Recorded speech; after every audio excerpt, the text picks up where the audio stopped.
Hello everyone, and welcome back to Let's Play Rayman. As you can see, our level select screen is getting pretty cluttered with sparklies and smileys and shinies, and we can barely see Rayman's head in the lower right corner as we head into Picture City and the Eraser Plains. So, I called this Bandland Part 2. Well, Bandland in terms of themes was the instrumental music, which is part of the arts. Picture City kind of works on the rest of the arts. Still doesn't make it good in any way possible, because in terms of this is my least favorite level in the entire game, and I really don't want to go through it. However, it does have some very interesting music, I will say, as we continue through this entire world. So the first cage is actually all the way up here, across a gauntlet of things, and I'm not even going to try and hit that ball, or eraser, or yin-yang symbol at all, as we deal with legions and legions of anti-tunes, just out to murder and destroy. Did I mention there's also bouncy blocks? Lost 3 hits. At least I got that power sphere in order to make sure that I got through at all, because I had 1 hit point from the Mr. Stone. So that's good. You just have to go all the way down here, taking out each individual anti-tune, because that's how I roll. And go all the way back after getting that first cage. Or not. I may die. I probably will die, actually. Or not. Weird, there's supposed to be anti-tunes here. There usually is. Where'd they go? I'm kind of weirded out by that. Then again, the grappling will probably kill me, or not. And now we have our new run ability, which means that we can go even faster.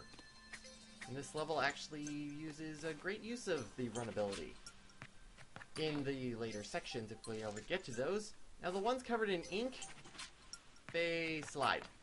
Pretty much like everything else in this game.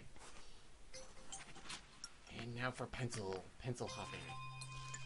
You know, I'm fine with precision platforming and all that good stuff, but this precision platforming is something I do not enjoy. And I don't enjoy it because it's very easy to screw up, and it's very hard to recover. I don't know how I did recover. But, yeah, if you just fall in there, you instantly die. So, have fun! Especially with this wall of spiky balls. Loads and loads of spiky... Loads and loads of spiky balls. Well, at least we don't have to go back up to get the cage, because we have it. Trust me, we have it. So I can just go. I don't want to run. I don't want to run. And that's the problem with the running mechanic. It's not hold down circle to run. It's press circle and you will continue to run until you stop. It's kind of weird when you actually do stop or not. It's left up to the weird, twisted fate of this game.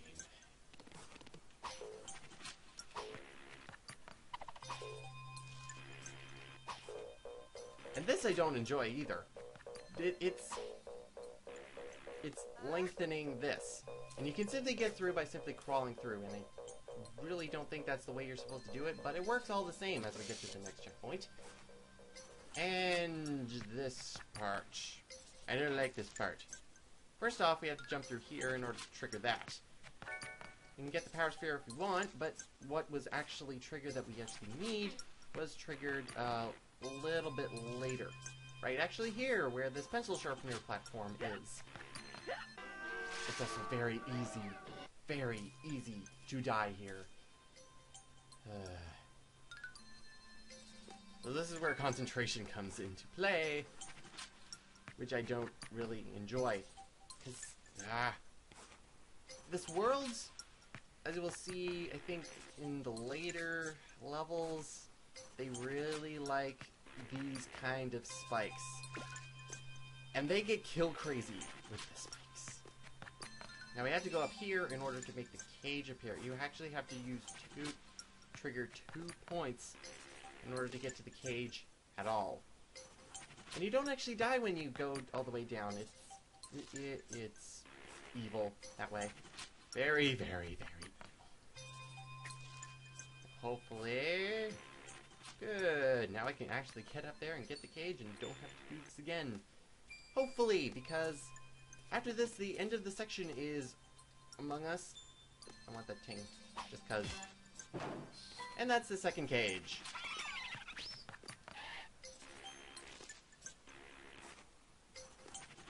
And now we have to go and do a weird maneuver because we can't walk off the platform until we get to the very bottom. So I don't like this world at all. There. Alright. First section. Done with little damage or casualties. And now here's where the run ability comes into play. If we didn't have run, we would not be able to get through this world with pencils. If we go up here, we get another life, which is great. Very, very good. And now we just have to continue onward. We can punch this down, but I think we can jump and get this power sphere if we believe. Come on. We believe. Oh well, I don't need it anyway. However, we need to get down here and through here, but we can't. There's actually 2 ways you can actually go through it. The hard way is by punching down this ball and punching it all the way down so that it spits in here and just kind of bounces, and then you can crawl over it and still stay big. The right way, however, is going up here with all these tings, which to me looks like some sort of alien language, but I don't really know. Which makes an elf pop up, which we haven't seen since World 2, and we can get down here tiny. And get cage number 3.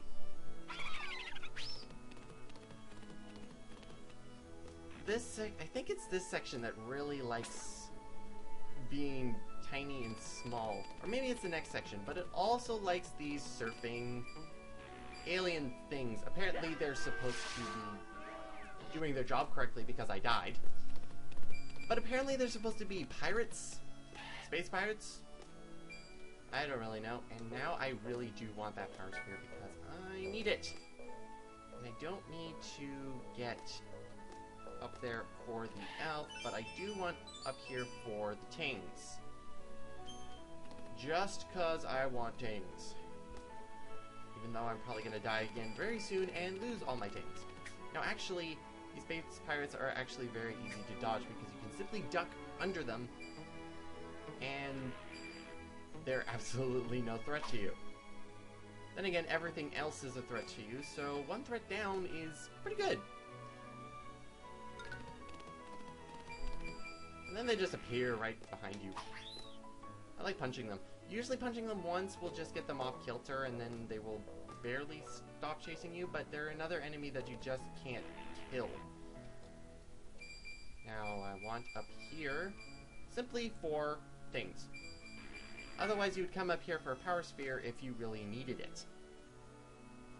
I don't know why, but then again I probably do know why. Because this level is terrible and it's another one of those levels that took me forever to do, and it's just mentally wearing. It's pretty much I can compare it to Bongo Hills if I really wanted to. Except I don't want to because Bongo Hills is mentally wearing. But then again, this level is also mentally wearing. It's not as long, but there's not as many sections, but the sections are long. Especially this one, where the rest of the cages reside. And look, pencils! Yeah, pencils. Now I'm just running through because we can't really do anything because we're not tiny. Now, if you can see in this bouncing plethora of balls, you can see one that is just shooting out that is not having a spike on top of it. What you can actually do is punch each of them successfully, and then open up so you can actually get to the ball without the spike. However, you don't actually need to do that. You can simply just skim past, crawl under, and get the trigger point. Go away, you stupid animals. Oh my god. So now that we're tiny, we can actually go down here and get this cage and not be assailed by anti-tunes. That's always a good day, as we get the 4th cage. I think the rest of the cages are in this section, if I'm not mistaken. I would go down there if I needed the power sphere, but it's kind of annoying to get because of the amount of anti-tunes and that one set of eyes. It's really annoying. And most likely, once you've healed, you'll take about 1 or 2 points of damage, depending on how bad you are. Now, as you can see, up there is the 5th cage. You actually have to bounce on that block and get hit by spikes. Fantastic. Wind up your punch and hit the ball so you actually have some elevation in order to get the cage. However, I want to go down here, get the speed power up, and life. Because lives are good. Lives are your... Hey! Oh, went off screen. I have to punch it again. It's no trouble, but... that. Tiresome. There we go. Cage number 5. Now, if we can get down... I can't be tiny for this part. I have to be big first. For this part, this is... oh, this is annoying as all hell. It calls for such annoying precision, and if you get hit, you just kind of get bounced back. So if you're really bad at it, Iron Man it through. That's pretty much what you need to do. Now we can get all the way up here in order to slide down, and I don't want to go down there just yet. I actually want to go up here onto this ledge in order to trigger all the way back up there the last cage. It can be a bit of a nuisance in order to get on that tiny ledge because your jumping needs to be pretty good, but it's not too much trouble. Now, I actually want to go down here now in order to go all the way over here, get the power sphere, go back, and see that there's a ton of these things, which we have to punch respectively. Now, we can actually crawl under here and go get this life, which I actually want, but we actually need to do what we skipped before and punch each spiked ball out from underneath this one. It's actually not that hard. You just need to time your punches. And by this point, if you haven't been able to time your punches well, you may have a bit of a problem on your hands. And then we have to get all the way back through this part. No. I kind of don't want to get hit, but it's kind of inevitable. Yeah, it's inevitable. No, no, no. Oh, that would have been... It isn't even easier tiny because you can still hit the very tip of the spikes. And it's harder to Iron Man through it. And then you have to do this entire section tiny in order to get all the way over here and in through the platform, this space, in order to continue on with the level. It's not so much backtracking in terms of the level in general, it's just for the cages. But that's kind of what makes it long, and you really want the cages, and so you don't have to go back to this level again. Which is fantastic for someone like me, because I want all the cages so I don't have to do... What?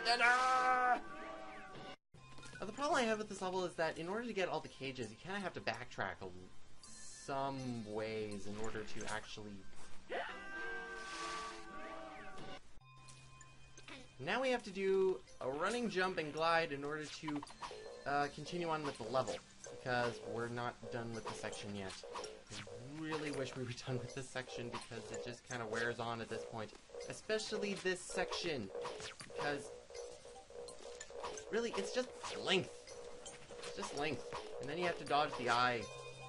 It's really annoying, and punch all of the things, and I actually want to go down and meet the Ting Magician in order to play his game. This is actually a game I'm not really practiced on, because usually at this point I don't have any tings in order to give him, and there's no tings nearby that are around enough in order to do it. However, this is actually a very streamlined challenge, because all you really need to do is run and not be obstructed by the obstacles. It's pretty much an obstacle course in the purest sense. Sort of. I mean, there's giant inkwells everywhere, and usually you can get it in within the time limit. However, if you take too many missteps and hang on too many ledges, well, you're just going to be messing up too much in order to actually get through. However, we can't get through here because we're not tiny. However, we have to go through here. And there's a pirate. There's a pirate on the pan, and still don't know what they are. And then we can get tiny. And then we can get huge. And then we can get out. However, we're not done yet. This world... I really wish it was done, because in terms of my mental faculties, the first time I played it, I really wish it was done. But this is the world of images. And in the world of images, there's also theater. And theater includes pirates, apparently. Pirates or Vikings or whatever, but they throw stuff at you, and you have two pirates on a pirate ship in order to deal with. One throws boomerangs at you, which you have to get rid of first. The other one, you have to get rid of by hitting him on Crow's Nest, which is not really fun to do. Ow! It's more of an annoyance to deal with them than the boss, which is, I believe she is called Opera Mama at this point. But, yeah, this is Mama. Mama is my least favorite boss in the entire game. And the main problem with Mama, I find, is that she is the most... Not in terms of this boss, but later, she kind of becomes a bit unpredictable in her patterns. She also takes the longest in order to beat, I find. Like, her patterns just take way too long. I just don't like it. Like, she has the lowest amount of HP that we have to take down. Except for maybe the first mosquito fight, which only had, I think, 5 hit points. She has 6. However, the last 3 are going to take forever to take down, as she throws daggers out of her rolling pin of doom. This pattern only appears once, by the way, which can easily throw you off, and if you only have 1 hit point left, you're going to be screwed. And everything hurts you, even if those were even if you use them as springs or platforms. As they're dancing away, you will get hurt by them. Everything hurts you when you fight Mama. It's not fun. I don't like this boss at all. Overall, there's nothing good to say about it except for, and even when she dies, in terms of the punching daggers, if you have 1 hit point left, they can kill you. That's such a dick move. But we're done, and Mama doesn't like dancing, apparently.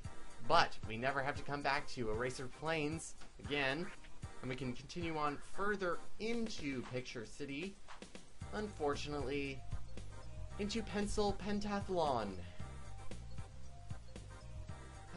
this level has fun written all over it.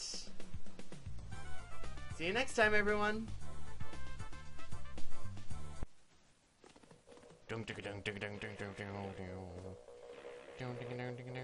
Oh. Ooh. Ooh. Ooh, I'm a Viking. Ooh.